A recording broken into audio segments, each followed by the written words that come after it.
자, 이제 공문서를 작성합니다. 이제 알았으니까, 이렇게 하는 거 알았으니까 작성해봐야 되겠잖아요. 그죠? 자, 작성을 하려면 무슨 원칙이 있겠죠. 그죠? 그냥 무뚝대고 그냥 내용을 내일 모레 어디 갑니다. 오세요. 하고 끝나는 게 아니잖아요. 어떤 걸 원칙을 지켜서 해야 되냐. 바로 우리는 알고 있는 겁니다. 육하 원칙. 이런 거 하나 나오죠. 작성 원칙이 정확해야 됩니다. 맞죠? 몇 월 며칠 갈 수도 있습니다. 하거나, 그죠? 그냥 예정 이러면 안 되죠. 그죠? 확실히 간다 하든지, 그죠? 뭐 그렇게 해야 되겠는데, 8월 중에 갈 예정 이러면 도대체 며칠 가겠다는 거야. 그럼 나중에 또 보내야 된다는 거잖아요. 확실히 정해가지고 어떻게 해요? 8월 10일이면 10일, 비가 와도 갑니다. 한다거나, 그죠? 그래야 되겠죠. 그러니까 정확해야 됩니다. 그 내용이. 뭐에 의해서? 육하 원칙. 이 말 나오면 뭘 한다고요? 정확성을 찾으시면 돼요. 육하 원칙. 육하 원칙이 뭡니까? 육하 원칙은 뭐예요? 누가, 언제, 무엇을, 어떻게, 또 뭡니까? 자, 육하 원칙에 의해서 정확하게 작성해야 됩니다. 아시겠죠? 그 원칙을 지켜서 하는 게 뭐라고요? 정확성이라는 거 알아두세요. 육하 원칙은 어디에 속하더라? 원칙 중에서 정확성에 속하더라. 알아두세요. 요 말 나오면은 정확성을 찾으시면 돼요. 요 1, 2, 3, 4 해놨다면 정확성이다. 자, 또 요거 따라두세요. 요게 뭐냐면, 요 말이 또 나올 수 있어요. GIGO. GIGO가 나오면 요것도 정확성인데요. 이게 뭐냐면, 이건 줄임말이에요. 개비지 인, 개비지 아웃이란 말이에요. 개비지가 이제 해석하면 쓰레기입니다. 쓰레기 인, 쓰레기가 들어가면 쓰레기가 나옵니다. 맞죠? 그죠? 쓰레기를 넣는데 어떤 기계에 쓰레기인데 쓰레기가 엄청 좋은 물건이 돼서 나오기는 참 힘들죠. 그죠? 그 대부분이 쓰레기가 들어가면 쓰레기가 나오기 때문에 정확하지 않다면은 정확하지 않은 정보는 뭐가 나와요? 소문이 나오죠. 안 좋은 소문으로 정확하지 않은 걸 사람들이 막 얘기하다 보면 그게 안 좋은 소문이 돼서 피해를 주죠. 그죠? 마찬가지로 쓰레기가 들어가니까 쓰레기가 나오니까 정확하게 입력해야 그 헛소문이 안 나고 그런 게 없다는 거예요. 그래서 정확성에 바로 개비지 인, 개비지 아웃과 관련이 있다는 거예요. 그냥 막 설명해놓고 지하의 지오와 관련이 있고 이렇게 하면 바로 정확성이에요. 이게 안 나오도 육하 원칙이라는 말이 안 나오더라도 지하의 지오, 개비지 인, 개비지 아웃입니다. 됐네? 그렇죠. 공 심으면 콩, 파 심으면 판나죠. 쓰레기 심으면 쓰레기 나오죠. 그죠? 그 말입니다. 정확성에 관련된 거, 육하 원칙, 지하의 지오 알아두시고, 당연히 신속해야 됩니다. 그죠?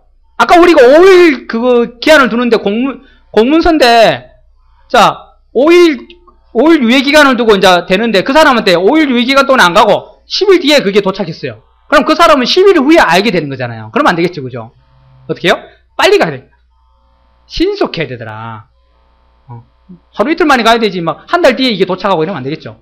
우리가 요번 주 일요일 날 놀러 가기로 했는데, 요번 주 일요일 날 놀러 가기 전에 벌써 다음 주에 그게 왔어요. 그 사람은 놀러 못 간 거죠. 그죠? 약속은 요번 주 일요일 되놓고는 편지는 받은 거는 다음 주 받았어요. 그러면 안 되겠죠. 자, 용이성이 있어요. 용이성. 뭐예요? 수신자가 읽기 쉬운 문장으로 돼야 됩니다. 한문으로 영어로 써가지고 보냈어요. 우리나라 대부분 국민들이 영어 해석 안 됩니다. 그죠? 그렇게 문서가 왔어요. 그럼 어떻게 해요? 대부분 버려버리죠. 뭐야? 하고 버리죠. 해석 안 합니다. 그죠? 용이성이 있어야 되지. 또 한자로 전부 한자 단어로, 한자로 다 적었어요. 대부분 사람 못 읽습니다. 그죠? 그 용이성. 읽기 편하게, 수신자가 읽기 쉬운 단어를 선택해야 되고, 또 어려운, 굉장히 어려운 단어를 선택했어요. 한글로 쓰긴 썼는데, 단어가 굉장히 어려운 단어를 썼어요. 이해도 못하는, 전문용어로 써놨어요. 그러면 안 되겠죠. 그죠? 수신자가 읽기 쉬운 문장. 이 말 나오면 뭐예요? 용이성입니다. 용이성. 됐나요? 자, 그 다음에 또 작성 원칙 중에 하나가 또 경제성. 용지를 아끼자. 종이는 10장 왔는데 글은 몇 개 안 적어놨어요. 글을 좀 크게 썼어요. 그다 내용도 별로 없는데 한 반 쓰고 다음 장 넘어 또 반 쓰고 다음 장 넘어 종이 한 10장이 와버렸어요. 그걸 전 국민한테 보냈다 생각해보세요. 그 종이 얼마나 아깝습니까? 글자를 좀 작게 쓰고, 그죠? 그리고 내용을 좀 함축시켜가지고 어떻게 해요? 한 장이나 두 장에 딱 함축시키면 좋겠죠. 그러면 종이를 엄청 아낍니다. 그죠? 그럼 마찬가지로 문서의 양식과 크기를 통일해야 되고, 통일해야 되지. 또 어떤 거는 크고 뒷장은 크고 앞장은 B5 쓰고 이렇게 하면 안 되겠죠. 그죠? 경제성을 고려해서 한 건의 내용은 한 매에 끝내자. 두 장까지 넘어가지 말자. 웬만해서는 함축적으로 줄이자는 거예요. 그죠? 또는 자기들 부서끼리 고객한테 가는 거 아니라면 이면지를 사용해서 쓰고 버릴 수 있게끔. 대부분 그런 거 오는 거 보면 읽어보고 한번 읽어보면 버리잖아요. 또 기간이 지나면 버리잖아요. 그죠? 아깝잖아요. 이면지. 그죠? 그래서 대부분 사람들 잘라서 그 메모지를 쓰기도 합니다. 그죠? 하지만 집에 아마 대부분 버릴 거예요. 그죠? 재활용으로 버리시죠. 그래서 이면지를 사용하면 좋겠더라. 쓰고 버릴 거니까 대부분이. 그래서 이거는 고객한테는 이거 보내면 안 되겠지만은 자기들 부서끼리 주고받는 공문서라면은, 이렇게 해서 나중에 이제 파기시키라고 하면 됩니다. 그죠? 이면지 쓰고. 대신 뒤에 이제 이면지라고 그 표시를 해야 되겠죠. 자, 요 네 가지 알아서 정확성, 신속성, 용이성, 경제성. 이 설명을 해놓고 다음 중 뭡니까? 이렇게 물어요. 아니면 작성 원칙과 관련된 내용은 설명이 잘못된 것을 이렇게 쭉 내놓고 요것들을 서로 바꿔놓습니다. 그죠? 그런 거죠. 찾으시면.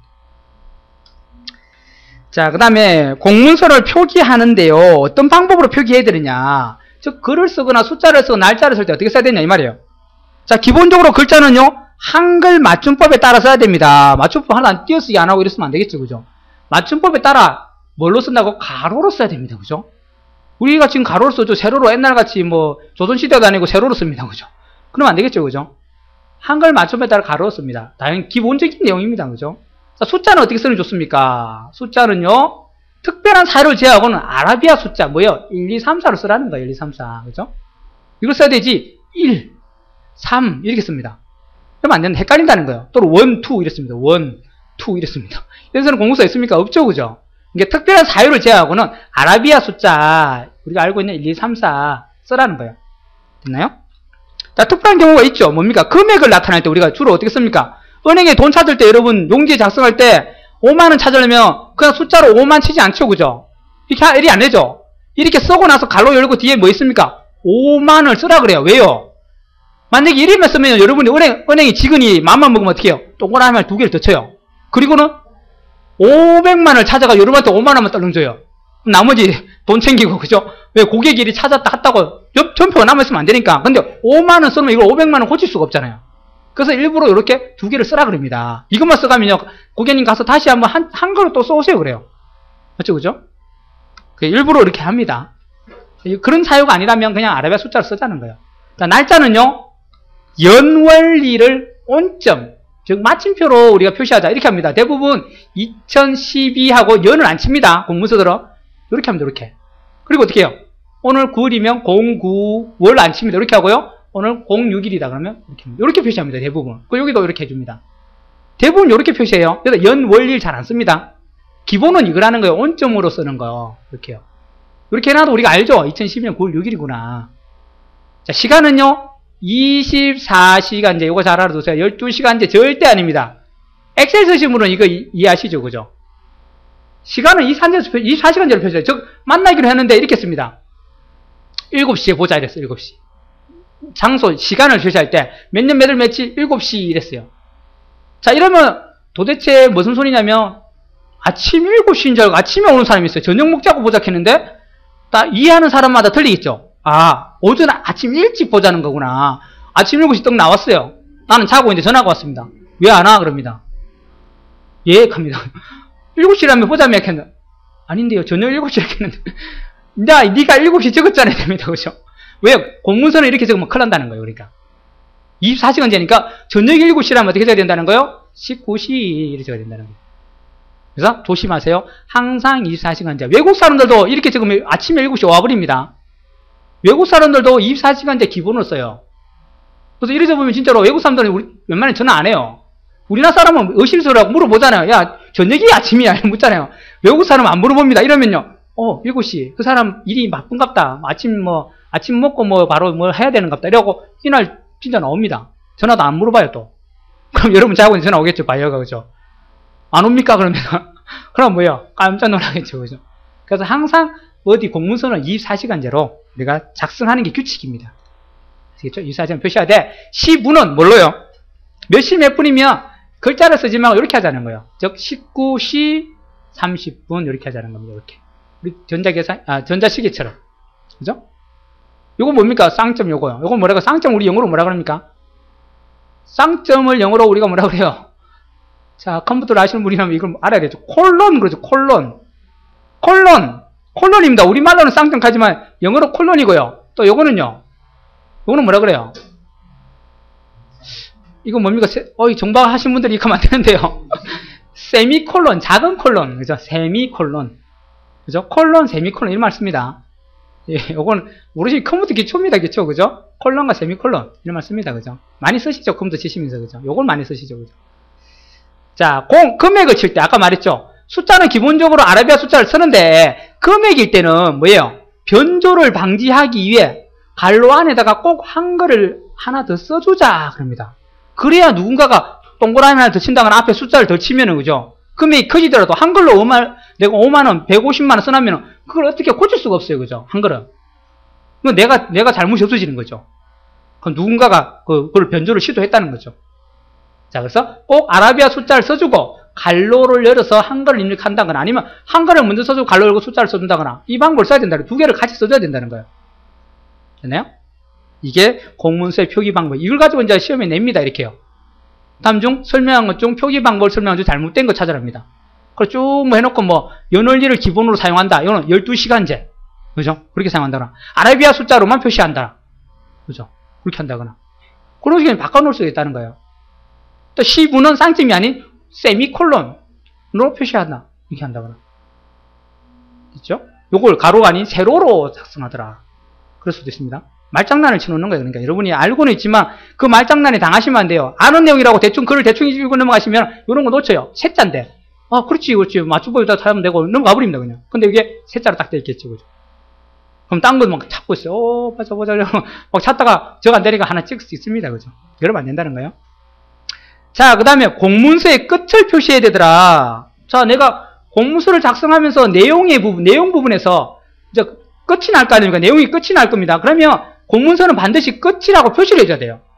그래야 이제 내용이 끝났고 그 밑에 내용은 누군가가 또 변조를 할 수 있겠죠. 또 뭐 지금 당장 입금을 하셔야 됩니다라고 누가 내용을 써서 또 바꿀 수도 있으니까 조심해야 된다는 거예요. 진짜 공문서에다가 내용만 위에 하나 더 쳐가지고 그죠? 그 빈줄에 뭐 쳐가지고 뭐 지금 당장 5만원을 입금하셔야 지금 이걸 혜택을 받을 수 있으면 5만원을 계좌 입금을 해버립니다. 사람들이 그죠? 무슨 혜택을 준다 그러는데 알고 봤더니 공짜였는데 누군가 그 공문서를 가져와가지고 밑에다 인쇄를 더 해가지고 그걸 그 사람 우편함에 넣어버렸어요. 그럼 진짜 그렇게 공문서인 줄 알고 직인까지 찍혔으니까 진짜인 줄 알고 하겠죠. 그래서 반드시 그 내용이 끝났다면 끝이라는 표시를 꼭 해줘야 된다는 거예요. 이 끝이라는 표시를. 그럼 도대체 어떻게 끝을 표시하느냐? 자, 여러 가지 방법이 있어요. 첨부물이 없이 본문만 있을 때. 무슨 말입니까? 첨부물이 붙임이 없다는 거예요. 그죠? 붙임이 없고 그냥 본문 내용만 있었어요.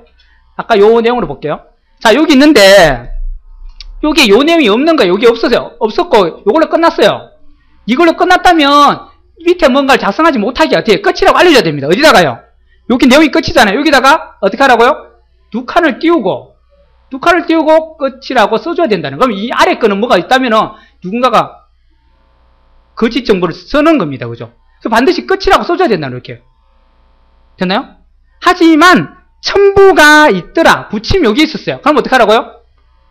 자, 붙임이 없을 때는 문서가 끝나는 지점에서 마침표 다음에 두 칸을 띄워요. 그죠? 스페이스키 한 번, 두 번 누르고 그 다음에 끝을 써주면 되고 만약에 아까고 붙임 1, 2, 3, 4 있었다. 그러면 어떻게 해요? 붙임 표시문 다음에 한자 띄우고 그죠? 한자 두 칸을 띄우고 끝 표시를 하라. 무슨 말입니까? 표시문 다음입니다. 다음. 왜요? 다음이면 어디예요? 여기를 여기서 한 칸 띄우라는 거예요. 한 줄 띄우라는 거예요. 여기다 어떻게 해요? 또 요 끝에다 두 칸을 띄우고 어떻게 하라는 거예요? 끝. 이렇게 하라는 겁니다. 됐나요? 되셨나요? 자, 이렇게 하는 겁니다. 아니, 잠깐만요. 그 말이 아니고, 제가 해석을 잘못했네요. 여기, 요렇게. 이렇게 띄우고 끝. 됐죠? 이렇게 하라는 겁니다. 무조건, 그 기본은 글자 끝에다가 두 칸을 띄우고 끝 써주면 돼요, 이렇게. 기본은. 제일 마지막에다가. 그러면 이 아래는 쓴 거는 이제 끝이 났으니까 이건 아니라는 거예요. 누군가가 뭐 허위로 작성했을 수 있다는 거죠. 그래서 본문이건 붙임이건 맨 마지막 문장의 끝에서 두 칸을 띄우고 끝을 해줍니다. 됐나요? 자, 하지만 자, 이런 게 있어요. 본문 또는 붙임의 표시문이 오른쪽 한계선에 있을 경우 자, 문제가 심각한 게 뭐냐면 다행히 이렇게 남아있어 다행인데 이게 하다 보니까 어떻게 됐냐면 쭉 가가지고 여기 끝에 와버렸어요. 여기 이제 더 이상 글자 쓸 수 없는 공간에 와버린 거예요. 그럼 두 칸을 띄울 수가 없죠. 두 칸 띄우면 아래로 떨어지겠죠. 그죠? 요럴 때는 어떻게 하냐는 거예요. 딱 끝이 나버렸어요. 끝에. 그럼 어떻게 해야 됩니까? 끝이니까 당연히 다음 줄로 가서 요거 더 이상 못 쓰니까 다음 줄에다가 뭐예요? 두 칸을 띄우고 끝이라고 해주면 되죠. 그죠? 맞죠? 만약에 오른쪽 한계선에 딱 왔을 때 글자가 더 넣을 수 없는 곳이었다면 내가 두 칸 띄우고 끝을 못 넣으니까 어떻게 하라고요? 다음 줄의 왼쪽 기본선에서 두 칸 띄우고 끝 써주면 돼요. 그 다음 줄에다가 두 칸을 무조건 띄우고 끝 써주라. 자, 또 이런 경우 있습니다. 서식의 중간에서 기재사항이 끝난 경우. 자, 여기서 서식이라는 말이 나오는데 이거는 우리 뭐로 보면 되냐? 표로 보세요, 표. 표가 있는데 표가 중간에서 끝났어. 이렇게 이제 표가 이렇게 있습니다. 내가 무슨 이제 표를 막 작성해서 이제 보냈어요. 보내다 보니까 내용을 썼습니다. 열심히 쓰고 이렇게 썼는데 여기서 끝나버린 거예요. 두 칸이 남아버렸죠. 이게 애매해요. 여기다 또 누가 또 뭐 쓸 수 있겠죠, 그죠? 그래서 어떻게 하느냐? 이때는 기재사항의 마지막 글자 다음 칸에 여기다가 뭐예요? 이하 빈칸이다. 이건 이하 빈칸이 뭐 써있다면 누군가 조작한 거예요. 이하 빈칸, 이 아래 것들은 빈칸이다. 알려줘야 됩니다. 됐나요? 다음 칸에다가 이하 빈칸을 씁니다. 근데 문제는 또 이런 거예요. 쓰다 보니까 내가 꽉 찼어요. 이렇게 딱. 꽉 차버렸어요. 표가 꽉 차고 넘어갔는데 다음에 누군가가 또 표 이렇게 만들어가지고 또 뭐 쓸 수 있겠죠. 그래서 어떻게 하느냐. 이럴 때는 또 못 쓰게 어떻게 해요? 요 다음에, 표의 다음에 왼쪽 기준선을 줘가지고 두 칸 띄워서 뭐 해줘요? 끝. 이 말입니다. 잘 이해하세요. 쉬운 개념이에요. 그죠? 기본은 맨 문장 맨 끝에다 두 칸 띄우고 끝인데 한계선에 딱 도달했다면 어떻게 더 글을 쓸 수가 없기 때문에 다음 줄에다가 두 칸 띄우고 끝 쓰고, 자, 표 안에서 중간에 끝났다면은 그 다음 칸에다가 이하 빈칸이라는 걸 써주고, 표가 꽉 찼어요. 꽉 찼다면 이제 더 이상 표를 밑에 못 달게 어떻게 해요? 표 바로 밑에다가 다음 줄에다가 표 바로 밑줄에다가 두 칸 띄우고 끝. 됐나요? 요게 지금 공문서의 끝을 표시하는 방법입니다. 됐었습니까? 자, 시험에 잘 냅니다, 이거요. 알아두세요. 끝 표시하는 방법.